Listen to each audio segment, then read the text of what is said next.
कृपा हुई। गुर से कपट मित्र तेह चोरी, कह कोई निर्धन। भैया या तो वह बीमार रुग्ण हो जाएगा या उसकी संपूर्ण संपदा नष्ट हो जाएगी। यदि मित्र से कपट, मित्र से गुरु से कपट, गुरु से दुराव, गुरु से छिपाव और मित्र का सामान।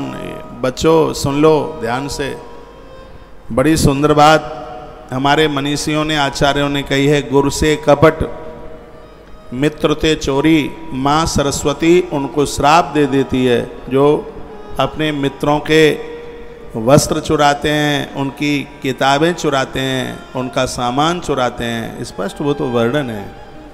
यह है सांदीपन गुरुजी के दरबार में गुरुदेव सांदीपन ने, उनका एक बहुत बड़ा गुरुकुल चलता था। वह बोलते हैं कि जब विद्यार्थी आपस में एक दूसरे की चोरी करते हैं तो माँ सरस्वती उन्हें श्राप दे देती है।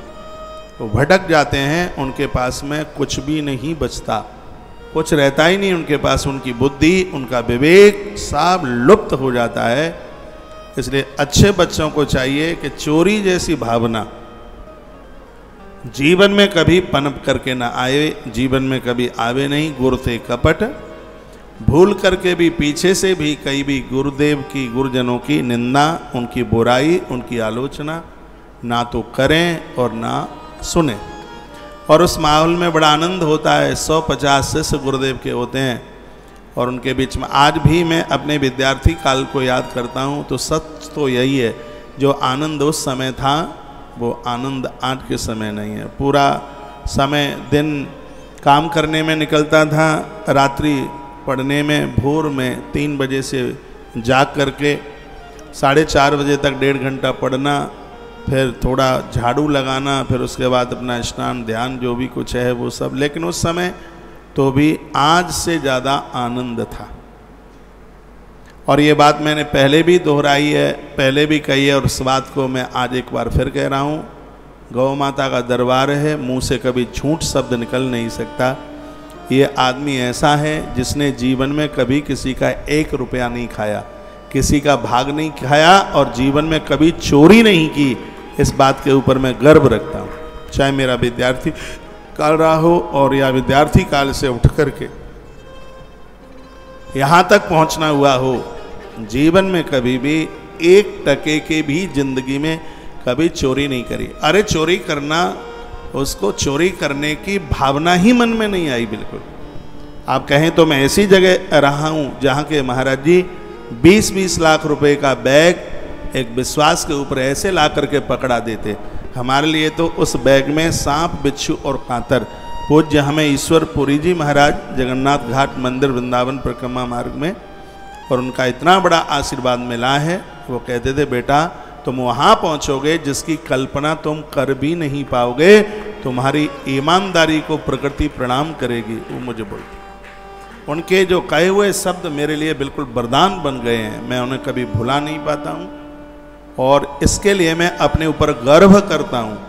जब मैं सुनता हूँ, कल ये बच्चों में से कोई बोल रहे थे कि महाराज जी हम घर गए थे, हमारा ताला तोड़ दिया और हमारी किताबें इधर बिखर गई हैं, हमारा ये सामान नहीं मिला, कुर्ता नहीं मिला।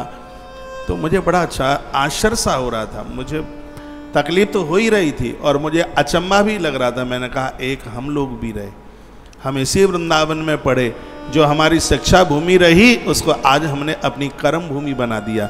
यहीं इसी जगह पर, इसी धाम वृंदावन में।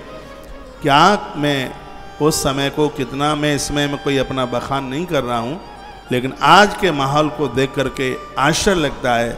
मैं गौ माता के पवित्र चरणों में इस पवित्र व्यासपीठ पर बैठा हूँ, दोनों हाथ उठा करके कह सकता हूँ, यह आदमी ऐसा है जिसने जीवन में कभी किसी की 1 रुपए की चोरी नहीं करी, किसी का भाग नहीं खाया। यदि किसी के लिए मुझे कोई दे गया होगा तो मैंने तत्काल कोशिश करी होगी उसको उन्हें के पास में पहुंचाने के लिए।